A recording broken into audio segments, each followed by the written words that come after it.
शीश महल में लगे पर्दों से सस्ता जन सेवा सदन, कपिल मिश्रा ने की रेखा गुप्ता की तारीफ।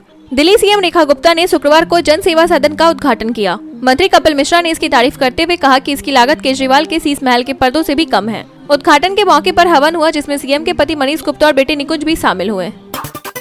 अमेरिका में नया टैक्स बिल पास, भारतीयों पर भी पड़ेगा असर। अमेरिकी कांग्रेस ने ट्रम्प सरकार के वन बिग ब्यूटीफुल बिल को मंजूरी दे दी है। पहले प्रस्तावित 5% टैक्स को घटाकर अंतिम बिल में 1% कर दिया गया है, जो 1 जनवरी 2026 से लागू होगा।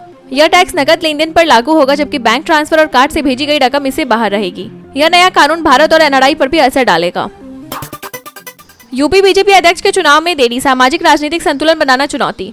भाजपा ने 22 राज्यों में अपने प्रदेश अध्यक्ष बदल दिए हैं, लेकिन सबसे अहम राज्य उत्तर प्रदेश में अब तक फैसला नहीं हो सका है। पार्टी में सहमति के अभाव और सामाजिक क्षेत्रीय समीकरणों के चलते देरी हो रही है। यदि योगी सरकार के किसी मंत्री को अध्यक्ष बनाया गया तो कैबिनेट में भी बदलाव होगा। भाजपा ऐसे नेता की तलाश में है जो सपा के पीडीए को टक्कर दे सके और ब्राह्मण समाज की नाराजगी को भी भुना सके। राजीव गांधी पर लड़ाकू विमान सौदे में बिचौलिए होने का आरोप। राजीव गांधी पर लड़ाकू विमान सौदे में बिचौलिए होने का आरोप, निशिकांत दुबे का दावा।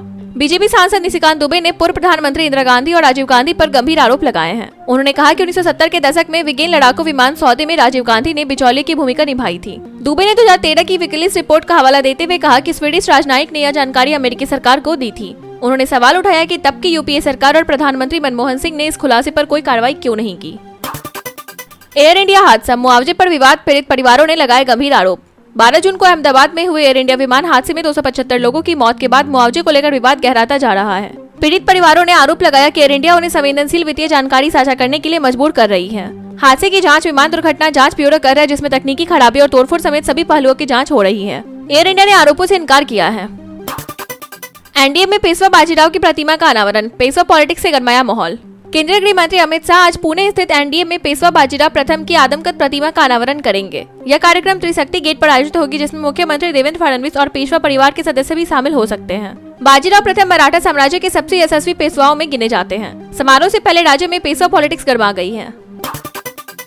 भारतीय सेना को जल्द मिलेंगे अपाचे हेलीकॉप्टर, कोल्ड स्टार्ट रणनीति होगी और मजबूत। भारतीय सेना को इस महीने अमेरिका से 3 अपाचे AH-64E हमलावर हेलीकॉप्टरों का पहला बैच मिलने वाला है। 15 महीने की देरी के बाद हो रही यह डिलीवरी सप्लाई चेन और तकनीकी समस्याओं के चलते रुकी थी। ये हेलीकॉप्टर राजस्थान के रेगिस्तानी इलाकों में तैनात होंगे, जहां ये बख्तरबंद खतरों से निपटने में कारगर होंगे। ये भारत के अनौपचारिक कोल्ड स्टार्ट रणनीति का अहम हिस्सा माने जा रहे हैं। शेष 3 हेलीकॉप्टर नवंबर 2025 तक आएंगे। नेशनल हेराल्ड मामला, सोनिया राहुल पर ईडी का बड़ा आरोप, मनी लॉन्ड्रिंग का दावा। ईडी ने दिल्ली की विशेष अदालत में कहा कि नेशनल हेराल्ड मामला मनी लॉन्ड्रिंग का क्लासिक उदाहरण है।